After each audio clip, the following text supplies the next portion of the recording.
As we welcome in former SU player and NBA veteran Etan Thomas. Etan, good morning. How you doing? I'm doing pretty good. How are you doing? Good. Great. Before the game and the win on Saturday that we'll break down in a moment, I'm sure you had a chance, or hopefully you had a chance to watch some of the Super Bowl. Yes, I did. It was actually it was a terrible game. Oh, go ahead. Were you surprised at the ease at which the Philadelphia Eagles took care of business? I gotta admit, I didn't expect that. I mean, it was never really a game. It was just more of a question of, are they going to break the record for the largest margin of victory? It was pure dominance on the offensive end and the defensive end the entire game. So no, I didn't expect that, but I don't think anybody really expected that to happen. I don't know what the betting odds were or what people were saying, but yeah, that definitely wasn't an expectation. Yeah, I think ahead of time the Chiefs were like a point and a half favorite to win. Yeah, it was supposed to be way closer.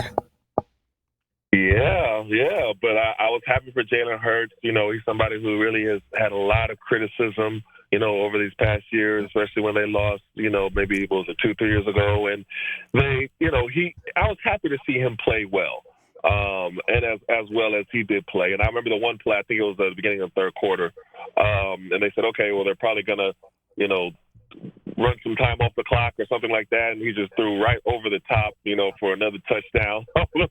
And I was like, oh yeah, they're going in for the kill. I mean, it was a great domination game, but it was definitely not what I expected.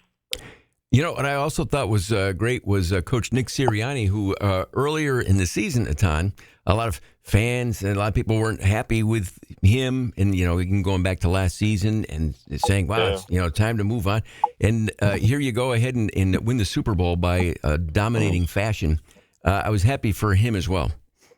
Well, that just tells you, that when things aren't going well, and all the fans are chanting that you should fire the coach, and the coach is not doing well, and picking everything apart, and saying, like, literally everything possible that he's doing wrong. When you win, everything changes, Yeah. So that's just what happens. Imagine that crazy concept. Mm-hmm. To the task at hand this past Saturday, normally you'd talk about a thrilling triple overtime win. It was a triple overtime win, but I wouldn't call it thrilling. It was a win is a win, and we'll take it. But it should never even have gone to overtime. It shouldn't have gone to overtime, and our free throws. I don't even know what to say about our free throws. And it was great that we came out with that win, because if we would have lost, it would have been like, just knowing the letdown from the crowd and the fans, today and the rest of the few days and everything, it would have been terrible. You know what I mean? But the crowd was into it. Triple overtime. I was happy that they pulled that out. What did you see, Etan, aside from the foul shooting in the game? And again, a win is a win. It's a conference win, and they're heading now to Miami to take on a Miami team that's had their own issues this year, obviously, with their head coach stepping down midseason.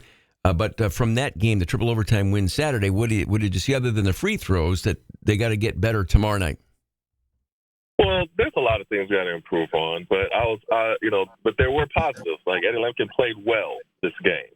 And, he played for really extended minutes. I know a lot of times before, even looking at earlier in the season, where his conditioning was a question, and people were saying, well, we don't know what kind of health that he's in because he had the back issues. But him being able to play extended minutes, I don't know how many minutes he played. For triple overtime, he played a lot, and really playing them at a high level. And rebounding all over the place, even though he's not the most athletic person in the league. But he really battles, and so I would really highlight him. And JJ played well. Those mid free throws are tough. It's a tough position to be in. It's hard, but overall, he played well. It was just a gutsy win overall for the team. What's the longest game that you played in, Etan, as far as the overtimes? I've done a double overtime. I don't think I've done a triple overtime. Triple overtime is a lot.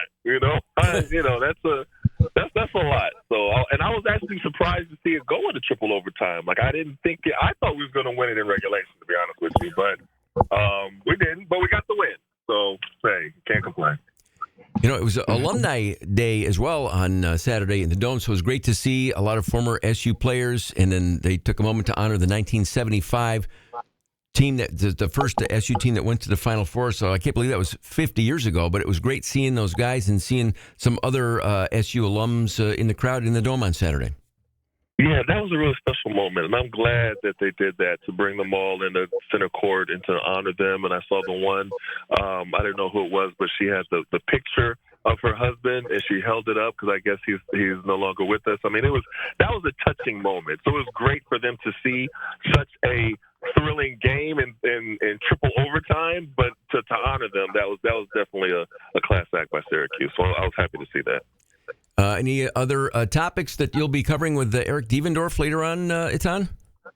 Yeah, I'm sure we're going to talk about the Super Bowl a little bit, and then just dissect everything with this 3 overtime win. It's just interesting hearing Coach in the press conference saying how happy and going down the list and praising different guys and praising their effort. I thought that was really great to see, and it's a great change of pace to see because it's been the opposite for a while. So it's great to see. I was happy something to be positive about.